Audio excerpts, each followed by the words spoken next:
Hey guys, welcome back to D-Tech. Today I will bring you along to show you how you can test ignition coils and see if they are beginning to fail before they completely die off and do not create any ignition spark.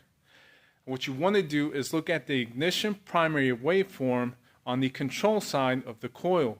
Now you can only do that if you have a non-smart pencil type coil like this one that most BMWs have nowadays, or some Ford type, some Hemis, some other Dodge product. But primarily it would be a 2-wire coil.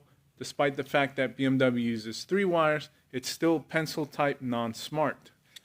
Most cars nowadays do have what's considered a smart type coil that's 3-wire or 4-wire, and these you will not be able to capture the ignition primary waveform unless possibly you use an inductive sensor on the coil. You might be able to see it.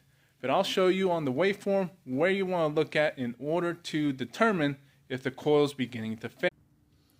Now the setup that I've got going on, or where you want to tap in, again is on the control side.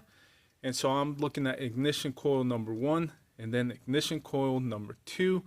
I'm using number 1 as a reference because I believe number 2 is the one that's beginning to fail. We'll start it up, get a waveform, and show you what the difference looks like.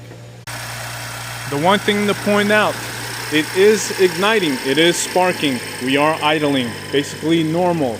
But under heavy demand or load, the coil that's beginning to fail is not going to perform the same as a good coil, and it's going to start to fail when it's trying to ignite the mixture.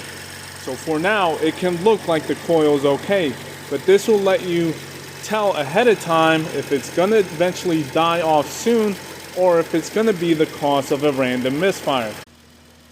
And so we've got the waveform going, capturing our spark events, and then we'll pause it and take a look at the two. So this is coil for number 1.